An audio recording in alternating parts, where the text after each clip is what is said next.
Okay, so this is After Effects. Some of you may have used it before, some of you may have not. It's essentially a motion graphics piece of software from Adobe, and it's part of the Adobe suite. Should be able to access it on your on the iMacs. So first things first, once you've opened and activated After Effects, you just go to New Project. So new project, you'll get a screen like this. What we want to do is we want to generate a new composition. So just with your mouse, click on New Composition. I'm going to title it Contrasts, because that's the semantic typography that I'm working with on this particular piece. In terms of duration, that's the next important thing here. Duration, that's just 1 minute. 1 minute should be absolutely fine, probably too long in fact. I'm probably only going to go 10, 15, 20 seconds, but 1 minute's fine. Background color white, that's all okay. Just leave all the settings as they are, 1080p, 25 frames per second. There, 25 frames per second. Okay, so that's fine. So there's our composition. I want to do two things immediately, and that is import the two QuickTime .mov folders from the college test folder. So these are so it's Blue Sky and Thunderstorm. So I'm going to import, select, and then open, and it will import them here in the media section, the media player. I'm then going to literally, you can do it individually, click, drag, drop into the timeline section there. So that's Blue Sky, and then click, drag, drop, and then just drop it there. So you can see I've got Blue Sky above my Thunderstorm. I don't want to go into too much detail in After Effects because it can get quite complicated and unnecessarily so. So I'm just going to keep it as simple as I possibly can. So you can see that we're working with layers. You can see them on the timeline here. You've got layer 1, Blue Sky, layer 2 is Thunderstorm. And again, just like in Photoshop, you can close the eye of each one. What I might do with Thunderstorm is just enlarge that background so they're filling that space. And again, in Photoshop, where you hold down Shift and enlarge to retain the proportions, it's exactly the same in After Effects. So I want to do one more thing, which is introduce a text layer. So I'm going to Layer, New, Text. So I've got a text bar that appears on the middle of the screen, and I'm just going to write contrast. So there's my text there. What I want to do is just to try and increase scale of this just so it's a little bit more powerful.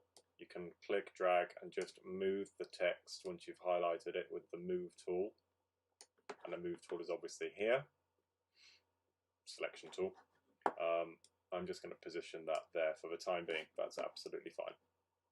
What I want to do now is I want to go to my Blue Sky.mov and click on None, and then it opens up a series of options for you. The option I want is Alpha Matte. So click Alpha Matte. So what's happened now is that the video is essentially introduced behind the text. So the text, the positive sections of the text become transparent, as you can see, and you can see the clouds behind. The cloud is, in fact, it's a video, so you've got two videos and text. It's that simple. Let's just have a quick look. So if I press the space bar,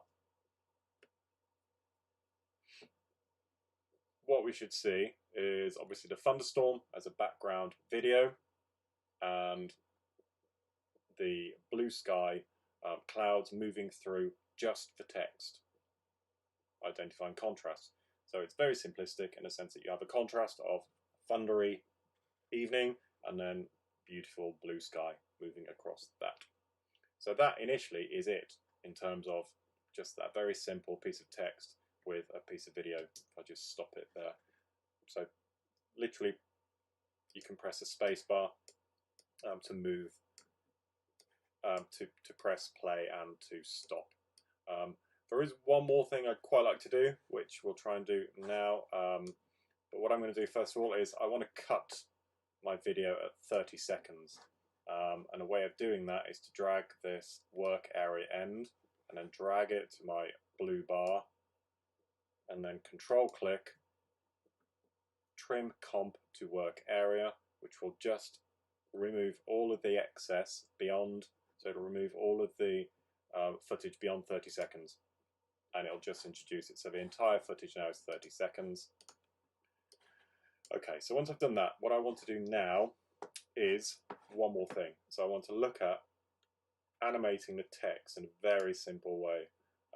So I can see that that's my text layer. So I'm going to open my text layer just by twirling it open and twirling out text again and then twirling transform. So these are some of the options I've got. All I want to do is to explore scale. Before I do anything, I want to reduce my font so it's nice and small. So I'm just reducing my font. I'm holding down Shift and I'm just reducing my font. I might position the font, the text in the center of the image. And now I'm going to click on the stopwatch. Once you click a stopwatch, it means you're accessing an animation tool. So it means that you can then, it'll also drop an anchor point here. So there's a blue anchor point that you can see here. That's the start of the animation. Okay? And what I'm going to do is I'm going to move to the, I'm not going to animate anything yet, I'm just going to move the blue bar to 10 seconds, which is the end of the animation. What I want to do now is I want to increase, all I'm going to do is I'm going to adjust the text now. So I want it to go text from small to large. So just small to large, that's literally it.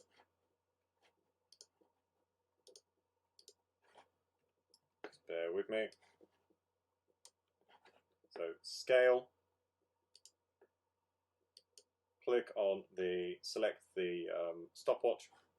Again, you've got an anchor point there. I'm going to move to 10 seconds. And then I'm going to increase the scale of the text to maximum scale within the frame of the image. So now you can see you've got two anchor points, beginning and end. So if I press play, you can see that it's just going to animate from 0 seconds to 10 seconds, just increasing in scale as we do that. And it will stop there and just maintain that shape, maintain that scale. If I position the blue bar on the end of that animation, I can obviously do additional animations, but actually let's just keep it at that for the time being. So you can see that I'm just moving the bar from left to right, and you can see the animation is taking place. There are obviously lots of additional animations you can do, but for the time being, let's just stick with that. So again, press spacebar. Within 10 seconds, you can see the text, you can see the video behind, continuing to move because it's video of clouds, and it'll stop at 10 seconds at that scale, and the video of the thunderstorm and the video of the clouds will just continue in the background. Okay, really simple piece of animation, but I thought it'd be a useful thing to start with and introduce you to After Effects. And I didn't want it to become too complicated. Wonderful. Basically, let's explore. Let's see how that goes, and I will be around to guide and help. And if you want to take it beyond this point, then obviously we can explore that as well. What you need to do is you need to think about the images and the text that you want to work with. Obviously, contrast is a easy one, straightforward. You've got contrast between two different elements in this case, but you can explore two multiple variations. Excellent. Thanks for watching. It's an absolute pleasure to be here, and let's be creative.